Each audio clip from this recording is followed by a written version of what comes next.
Guys, we're back and we're bringing back the Grizzly. Today's video, we're going to be addressing fuel. And an issue with some of the fuel that you may be having is the fuel shutoff valve. And the little knob where you can go from off to on to reserve. I think I'm turning it, but actually it's just stripping in there. For me, mine is just stripped out, so I'm having a hard time turning the fuel off and on. And sometimes I think it's just not running because of some other issue, and all it is, it's just not getting fuel to the carb. So let's check that out. We're going to dive in there. I'm going to show you how I take apart and replace the fuel shutoff valve on a 2003 Yamaha Grizzly 660. I have already taken a few of the aesthetics off, the cover, and I took off these two screws that hold this part of the fuel tank in. You got two more right under the instrument panel. But right down here on the left side is the fuel shutoff. As you can see, it's off, on, and reserve.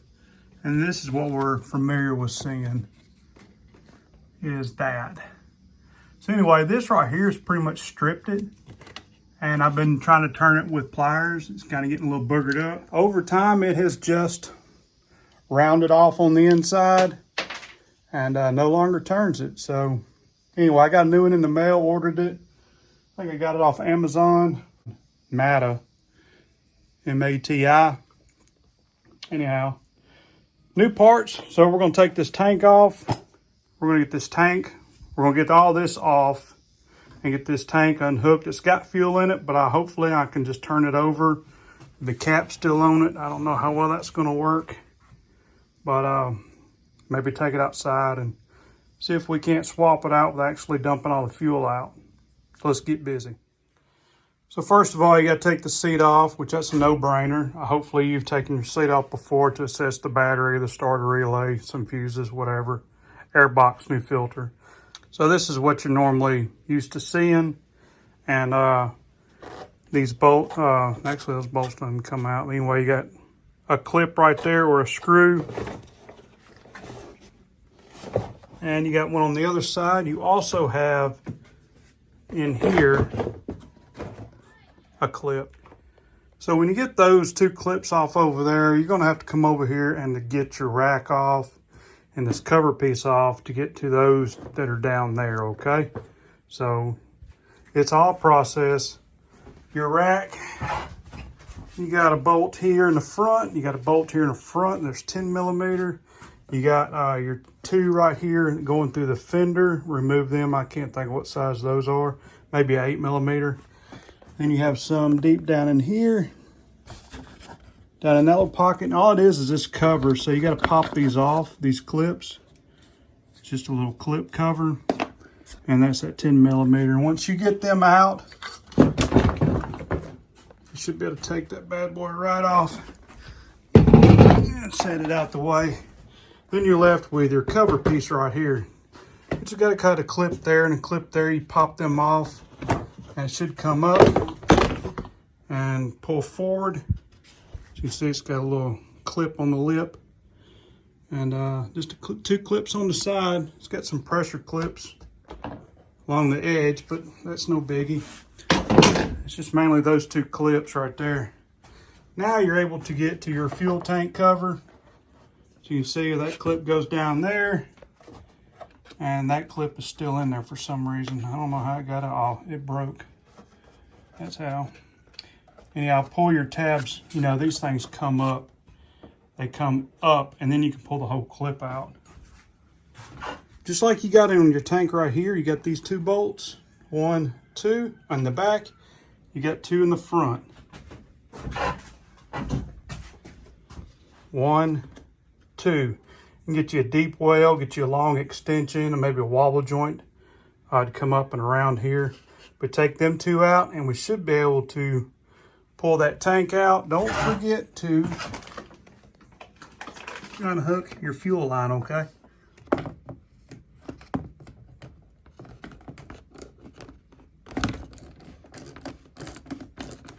And that is an 8mm. And there's that one. We got one more. And guys, this one right here, hard to see, you just got to feel for it.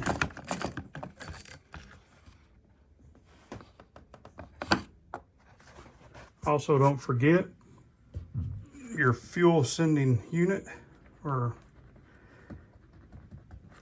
I guess fuel level control. And mine was just kind of switched in there, so just be careful you don't pull the wires out, and get you some pliers and grab the sides right here real good.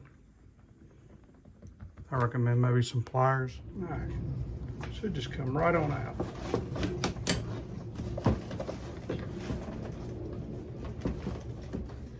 I think I'm catching some plastic stuff here. Yeah, fuel shutoff valve may catch something, so just be wary of that. And there we go. All right, so what I did, I just kind of propped it up. It's not a full tank of fuel. I got a little bit leaking out the screw on, but I think we can get this done and not miss any too much. So get you a good screwdriver.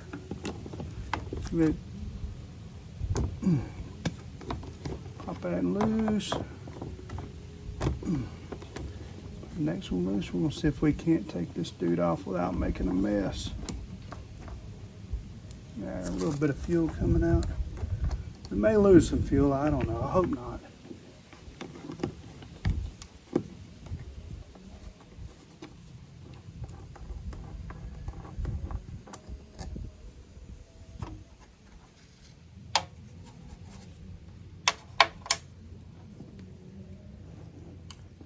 Ooh.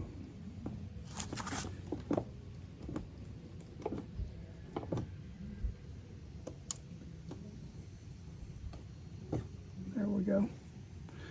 It's got a little filter to it. How about that?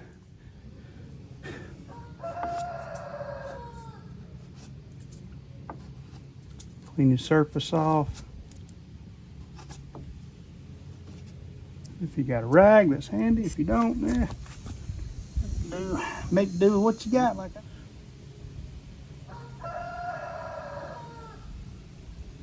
Well,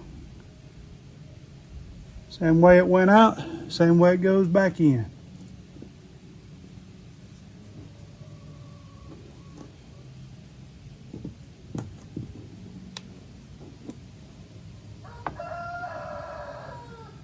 All right, let's get these screws in there.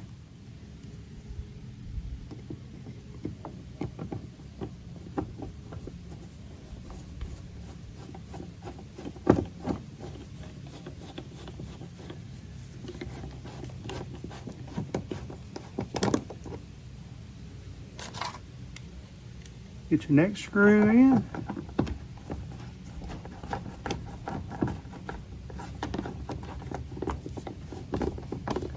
Snug them down. Remember, you are screwing into plastic, so you don't want to strip it out. Well, it's got metal inserts, but they're held in by plastic. You know what I mean. Just be careful. Good seal. I think I got it. Check this selector out. Looks like it's position. It's got position orientation, and it does. See that little cutout up in there? Well, it's got one right here on top. So check to make sure you line up properly. And right now it's showing on reserve. So let's kick it over to off. That way when I turn it over, fuel don't leak out of it.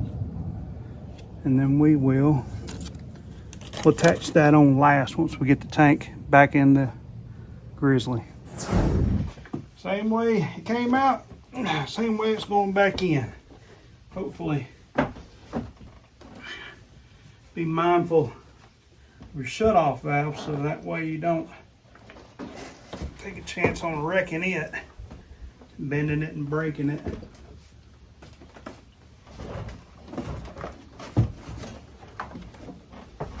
far, so good. Here we go.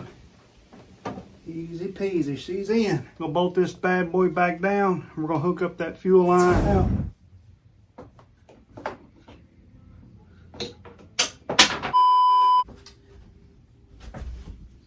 I don't think it's gonna be that easy.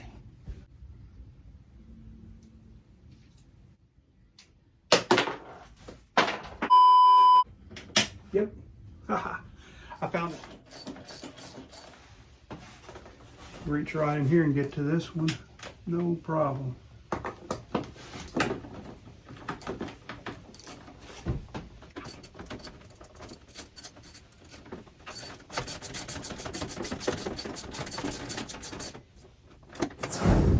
I'll hook my fuel line back up.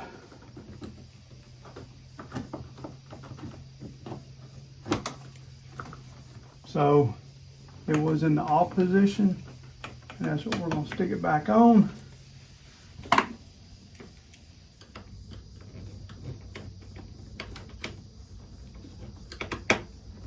All right, so that is on. We're on off. Let's turn it to on, which should be down. It says it on. It says it on there, but if you have your cover on there, it should say it on there too. Up is reserve, off is to the shifter, and on is down.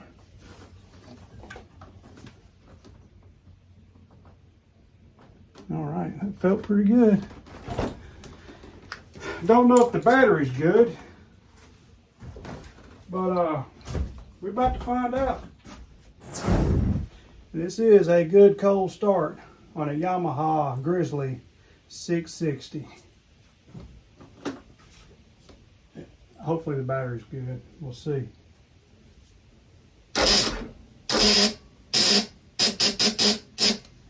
Oh, may need a little help.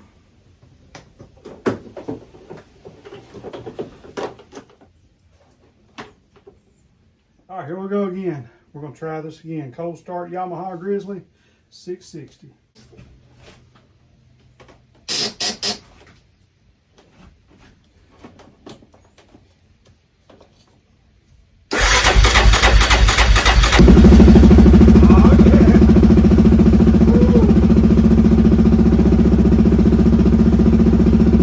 There we have it, guys. New fuel shut off on there. No questions whether or not the fuel is on, off, or on reserve. I hope that helps you out in your project if you're working on your Yamaha Grizzly 660. Other than that, see you guys next time.